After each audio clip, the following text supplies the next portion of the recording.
우리 한국 기독교는 매년 7월 첫째 주일을 맥주 감사 주일로 보냅니다. 이 맥주라는 말은 이 팔레스타인 지역의 봄의 막바지에서 여름의 시작 이 사이에 보리를 추수하는 일을 말합니다. 보리를 추수해요. 그래서 맥주절은 구약에 나오는 3대 절기 중에 하나로서 이 절기는 감사의 의미를 담고 있습니다. 왜 이 절기가 감사의 의미를 담고 있을까요? 여러분, 팔레스타인 지역은 지금도 아주 덥고 메마르고 척박한 곳이죠. 그때도 그랬어요. 팔레스타인 지역은 아주 척박한 땅입니다. 그 척박한 땅에서 보리가 싹이 나서 자라고 그리고 열매가 맺어 그것을 거두기까지 여러분 결코 쉽지 않은 과정을 다 거쳐야만 했다 이 말이에요. 보리가 자라서 결실하기까지 여러분 그 더운 땅에 그럼에도 불구하고 태양의 햇볕과 또 바람과 때때마다 이른 비와 늦은 비가 내려서 그래서 수확하기까지 보리를 거두기까지 여러분 이것은 결코 쉽지 않아요. 때로는 태양의 햇볕과 바람과 이른 비와 늦은 비가 내리지도 아니한다면 그들은 곧 죽게 되는, 그래서 수확할 수 없는 일들이 이 팔레스타인 지역에는 다반사였다 이 말이에요. 그런 어려운 과정을 겪은 후에 이제 보리가 자라서 이 여름의 시작과 함께 그 보리를 거두게 되었어요. 히브리인들이 이 보리를 거두면서 어떤 생각을 했을까요? 이 태양의 햇볕과 또 때때마다 바람과 이른 비와 늦은 비를 내려주시는 이것을 모두 다 주관하시는 분이 누구일까? 누구일까 질문하게 될 거예요. 히브리인들은 이 늦은 비와 이른 비를 주시는 분, 때때마다 햇볕을 주시고 때때마다 바람을 불게 하셨던 이 분이 누구일까? 이 자연 만물을 주관하시고 섭리하시는 분이 바로 하나님이라는 사실을 고백하게 돼요. 그러니까 그 하나님이 이 모든 것을 내려주셔서 오늘 이렇게 보리를 결실하게 되었다라고 생각하니까 히브리인들은 누구에게 감사해요? 하나님께. 하나님께 감사하면서 그래서 맥주절, 감사의 의미로 맥주절을 지켰다 이 말이에요. 물론 어떤 이는 아니 오늘날 이 절기를 지키는 것, 우리는 보리 농사도 안 짓는데 그럼 이 절기와 우리가 무슨 상관이 있습니까? 라고 물을지 몰라도요, 오늘날 우리가 이 맥주절을 지키는 것은 오늘날 내 삶에서도 한번 감사를 찾아보자는 거예요. 여러분 생각해 보십시오. 지금 우리가 살아가는 이 현실이 얼마나 척박합니까? 얼마나 치열한 경쟁이 있습니까? 여러분 오늘도 여러분 얼마나 위험한 차량들과 악한 자들과 예기치 못한 인생의 상황들이 얼마나 많이 펼쳐지고 있냐 이 말이에요. 그럼에도 불구하고 오늘 우리가 이 자리에 앉아 있어요. 오늘 여기까지 내가 있을 수 있는 것, 그리고 오늘 여기까지 내 삶을 뒤돌아보면 오늘 내가 먹을 것, 마실 것, 입을 것, 잠잘 수 있는 것, 그리고 내 삶에 크고 작게나마 내 삶에 수입이 있다는 것. 여러분 이것은 내 힘이 아닌 바로 주님이 도우심으로 인한 이 은혜인 줄 알아서 내 삶에서도 감사를 한번 찾아보자는 거예요. 감사를 찾아보자. 그런데 성도 여러분, 오늘날 많은 그리스도인들은요, 점점 내 삶에 도우시는 주님에 대한 감사의 마음이 점점 식어가고 있는 것 같아 이 말이에요. 왜냐?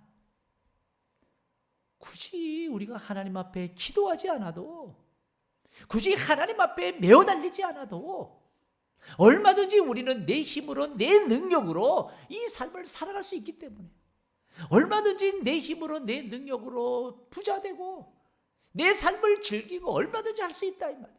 그러니까 주님이 나를 도우셔서 내가 오늘 여기까지 올 수 있었노라고 하는 그렇게 하나님을 향한 감사의 은혜를 느끼지 않는 거예요. 여러분 왜 그럴까요? 왜 이런 시대가 되어가고 있는가요? 왜 요즘은 하나님과의 관계에서도 그렇고 사람과 사람의 관계에서 있어도 그렇고 사람들이 이 감사의 마음이 줄어드는 걸까요? 정채봉 작가가 쓴 저서를 보니까 이런 글이 있어요. 한 양로원에서 무엇 하나 인생에 제대로 이루어 놓은 것 없이 살다가 생을 마치는 노인들의 공통점을 조사해 보았답니다. 여러분 잘 들으셔요. 한 양로원에서 무엇 하나 그 인생에 제대로 이루어 놓은 것 없이 그렇게 살다가 생을 마치는 노인들의 공통점을 조사했더니까 그 공통점이 뭔가 하면 그들은 매사에 귀찮아가지고 즉석을 좋아하더래요. 즉석을 좋아하더래요. 그러니까 막 즉석 떡볶이, 뭐 즉석 사진, 뭐든지 이제 즉석으로 하는 거예요. 집에 뭐 음식도 만들어 먹는 것도 귀찮아가지고 뭐 즉석으로 막. 그들은 여러분 자리에서 일어날 때도요 벌떡벌떡 일어나지 않는다는 거예요. 그저 일어나려고 하면 이리 뒤척 저리 뒤척 막 뒤척이고. 식사 때에도 여러분 늘 불평이 많고 바깥에서 누가 부르기다 하면요 뛰쳐나가는 일이 없대요. 그제서야 뭐 양발 씻고 뭐 느릿느릿. 가만히 보니까 이들의 공통점은 습관의 굴레에 못 벗어나더라는 거예요. 습관의 굴레에서 못 벗어나더라. 어떤 습관이에요? 노름판에 가서도요 항상 한 판 더 해 계속 한 판 이렇게 하다가 결국에는 돈 다 잃고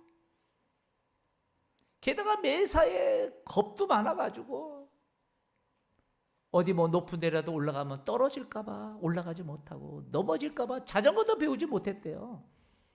더 한심한 것은 이들은 한평생 남을 위해서 희생하는 것 없이 오직 자기 한때 돌아올 목만 생각을 하고 늘 자기 변명만 늘어놓고 자기를 도와줄 사람 찾아다녔더라라는 그렇게 기록하고 있는 거예요. 여러분 저는요 이 글을 보면서요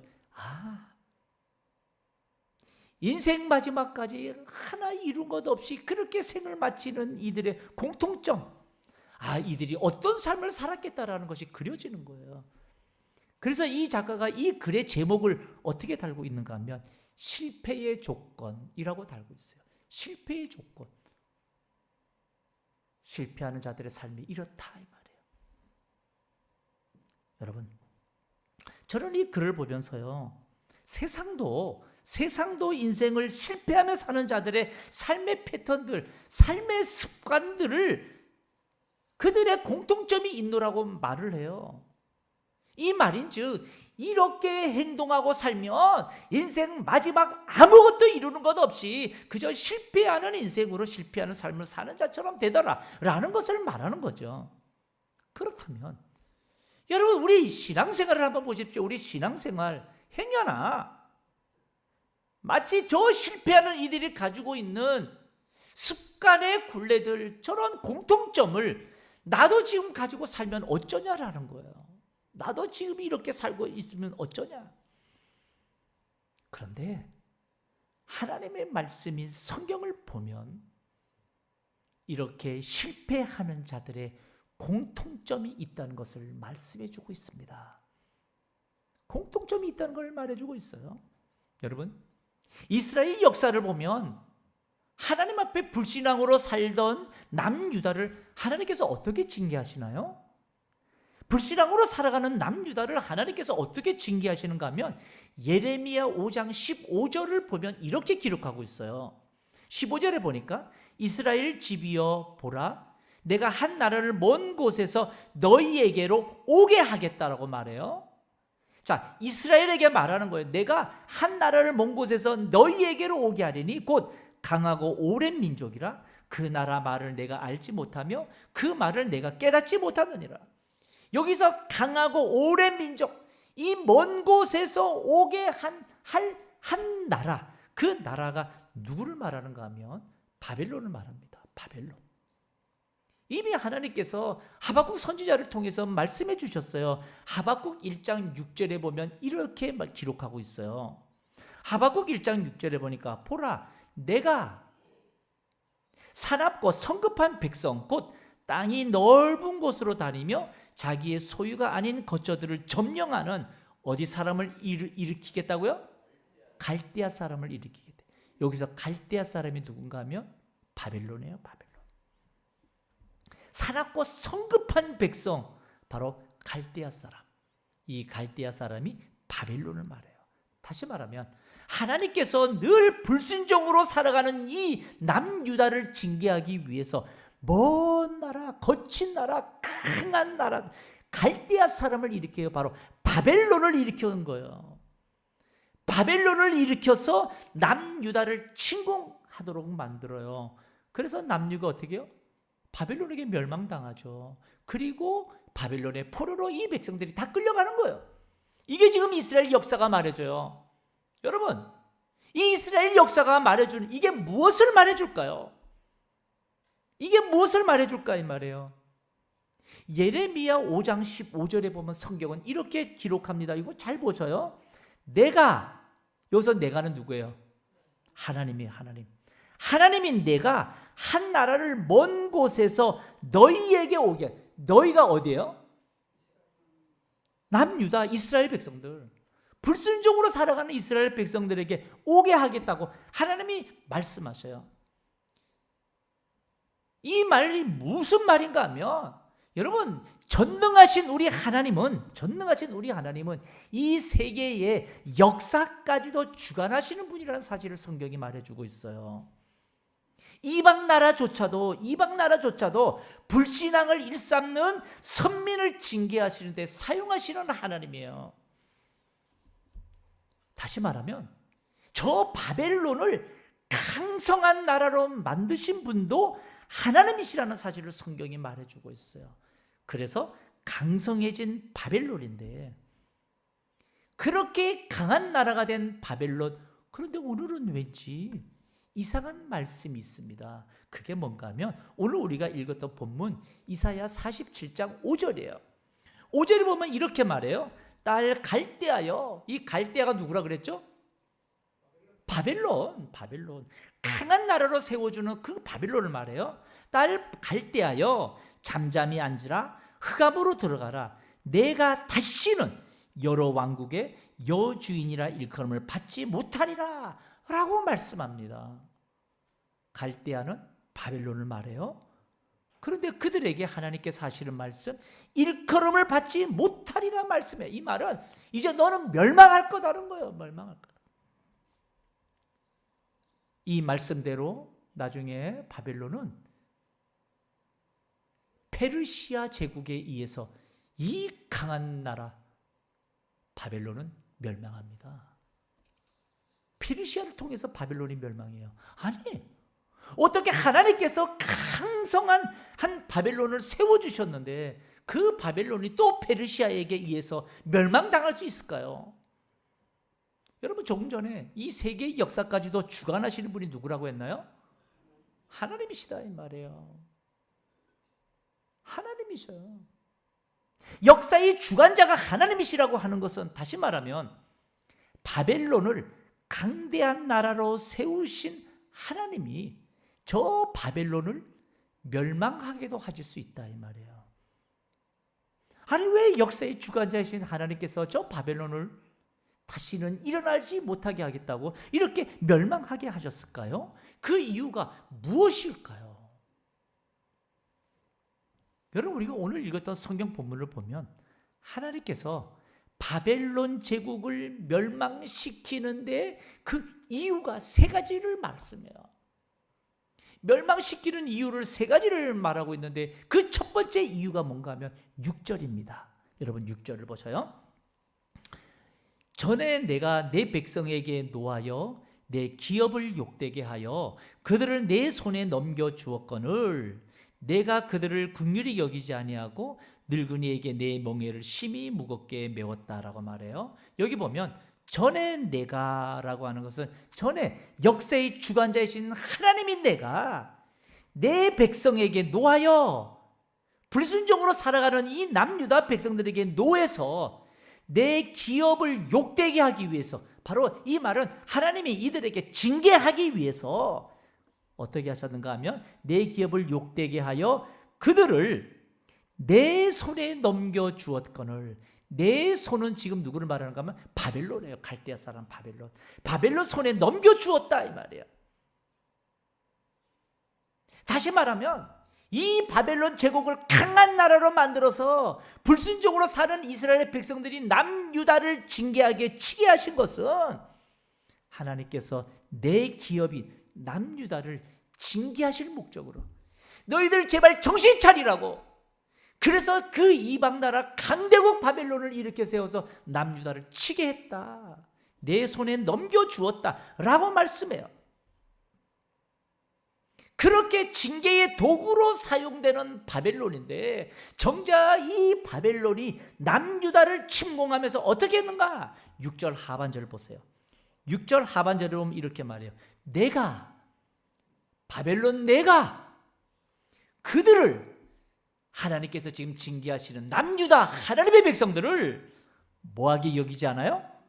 긍휼히 여기지 아니하고 늙은이에게 내 멍에를 심히 무겁게 메웠다. 여러분, 여기서 보면 이 바벨론인 남유다 백성들에게 어떻게 했냐라고 하면 이 백성들을 긍휼히 여기지 아니했다라고 말해요. 긍휼히 여기지. 이 바벨론 백성들은 남유다를 침공하면서요, 이들을 불쌍하게 여기지 아니했고 가엾게 여기지도 아니했다라는 거예요. 여러분, 바벨론 멸망의 첫 번째 이유가 뭐예요? 긍휼히 여기지 아니하는 자들이었기 때문에요. 긍휼히 여기지 아니하는 자들이었기 때문에요. 얼마나 이 바벨론인들이 잔인하고 포악했는가 하면 그들의 이 행포들을 역대하 36장 17절에는 이렇게 기록하고 있습니다. 17절에 보니까 하나님이 갈대아 왕의 손에 그들을 다 넘기심에, 이제 유다를 다 넘기시는 거예요. 다 넘기심에 그가 와서, 바벨론이 와서 그들의 성전에서, 남유다의 성전에서, 다시 말하면 예루살렘 성전에서, 하나님을 섬기는 성전에서 뭘로? 칼로 뭘 죽여요? 청년들을 죽이네.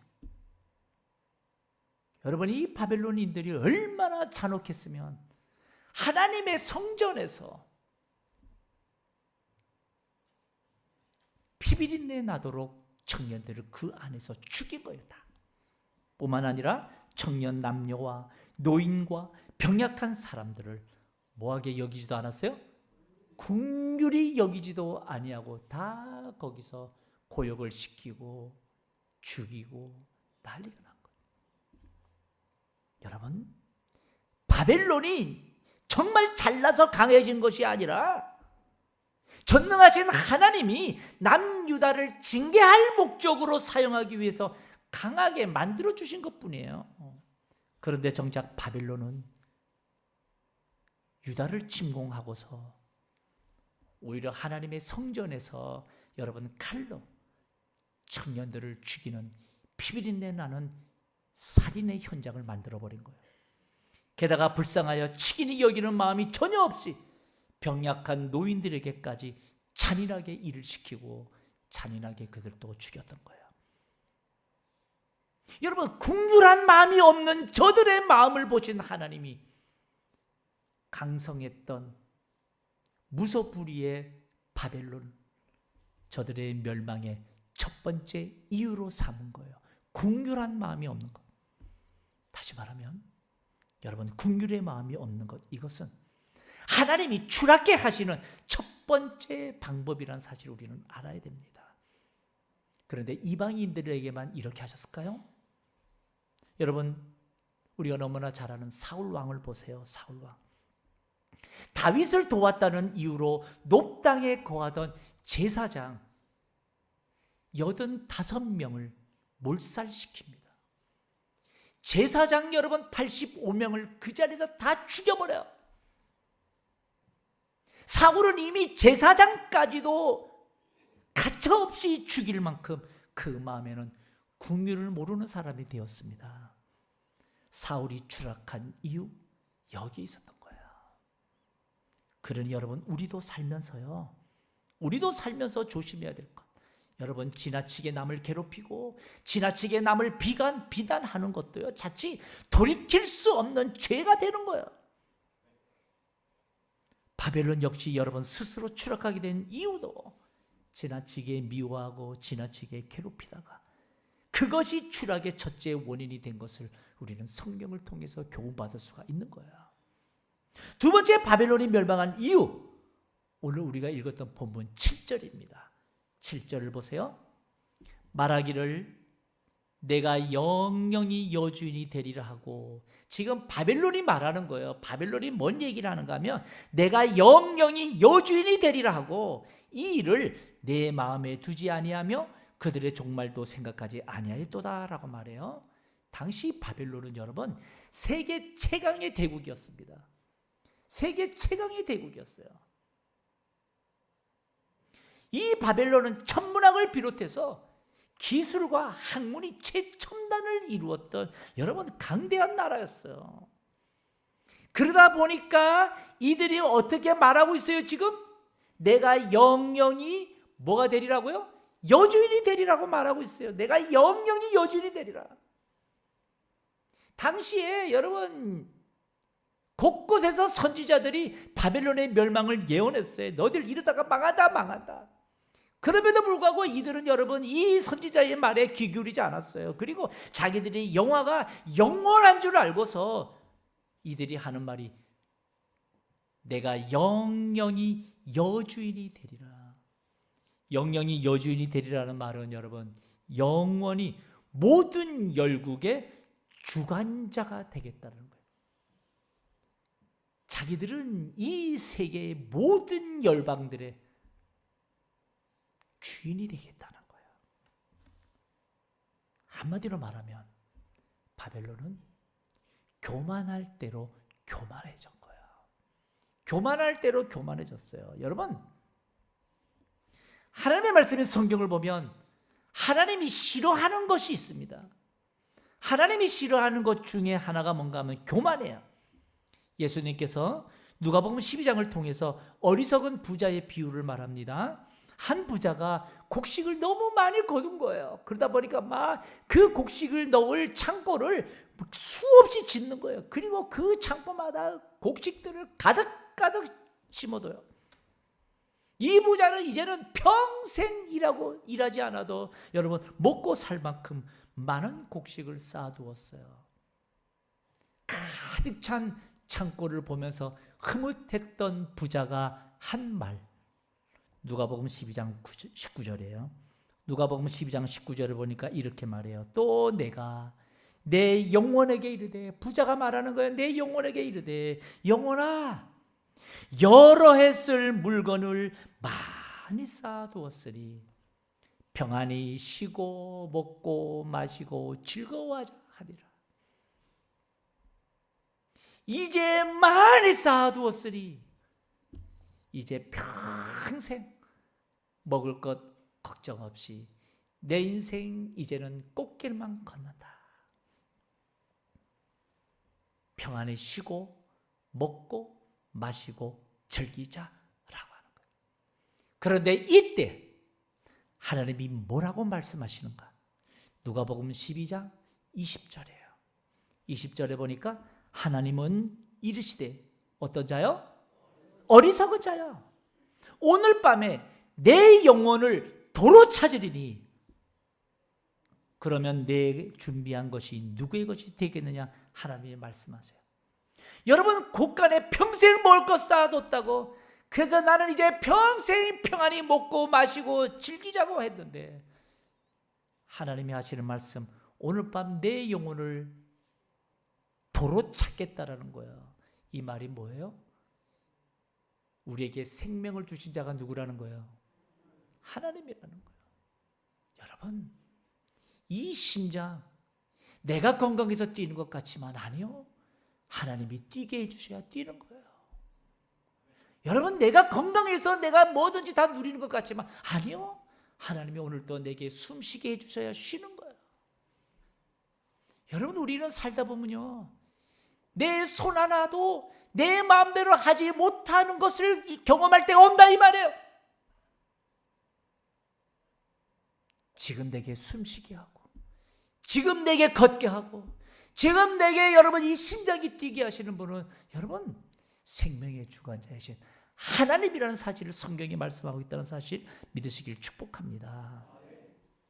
그런데 주신 자가 하나님이시오.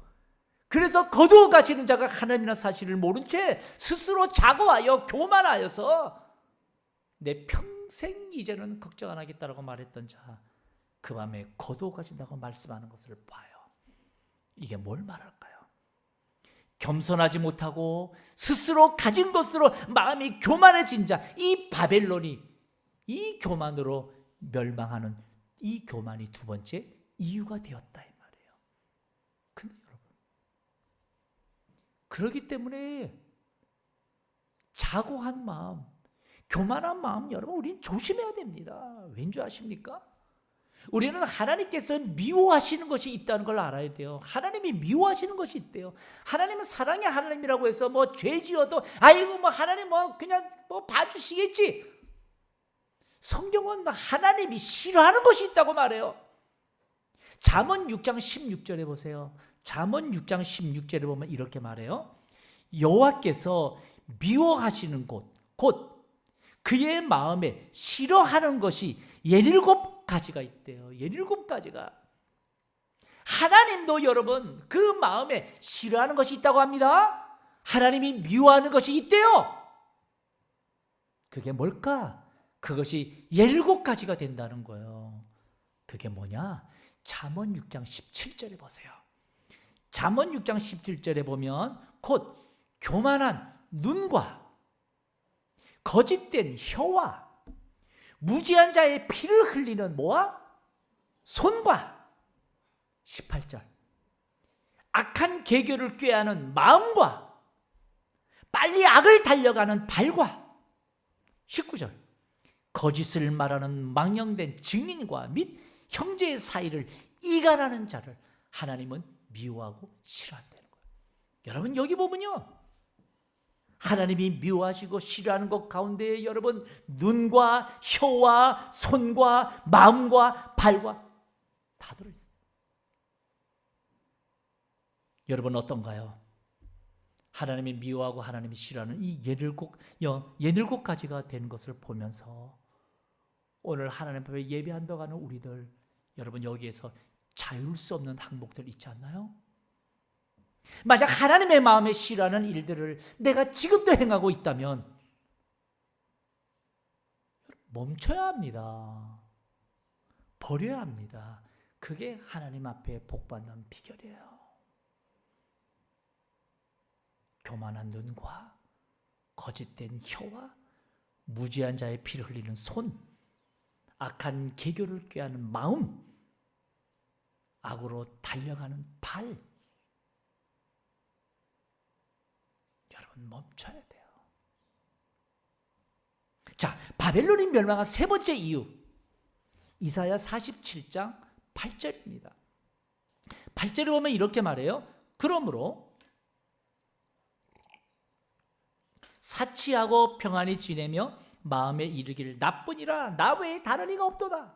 나는 과부로 지내지도 아니하며 자식을 잃어버리는 일도 모르리라 하는 자여 너는 이제 들을지어다라고 말해요. 지금 바빌론이 뭘 하는가 하면 모든 거 다 가졌잖아요.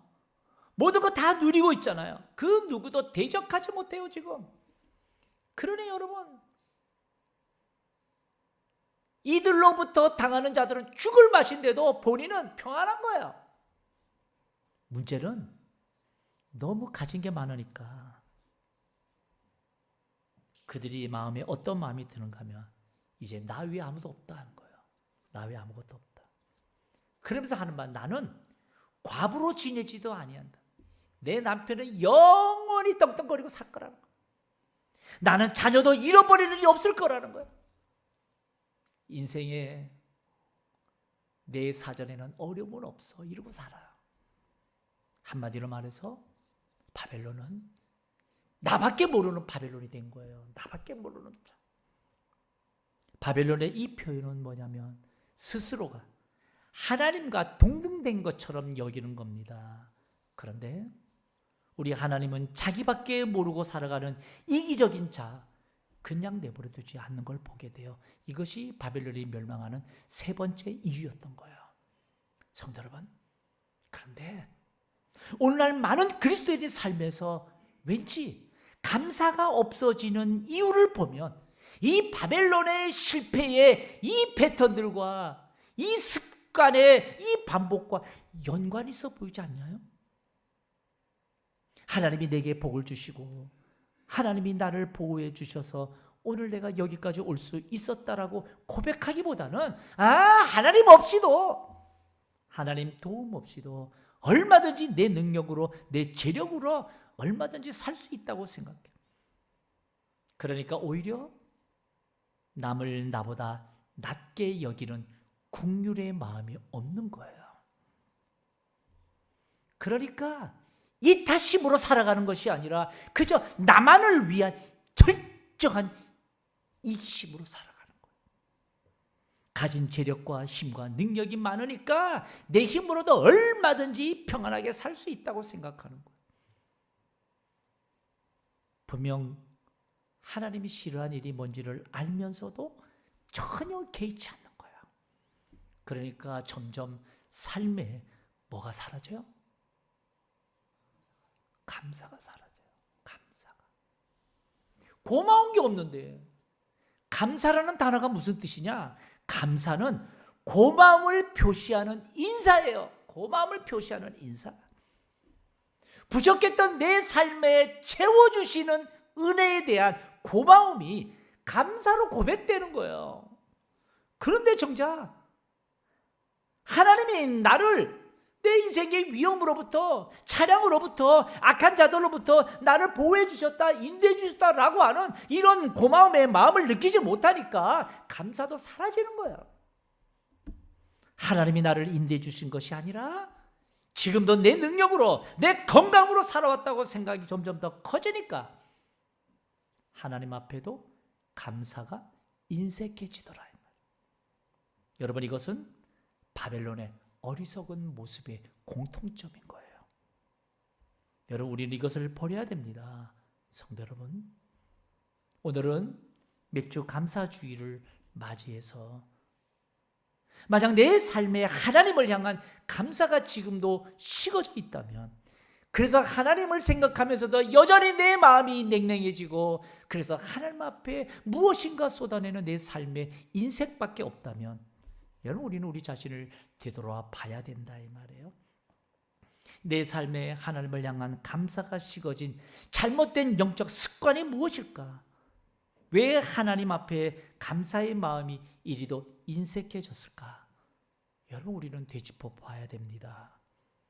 우리 모두 다 하나님이 나를 오늘 여기까지 나를 지키시고 보호하시고 인도해 주셔서 내 삶에 크고 작은 수확이 있게 해주셨다는 사실, 여러분 진정 감사를 고백하는 저와 여러분 되시길 주님의 이름으로 축복합니다.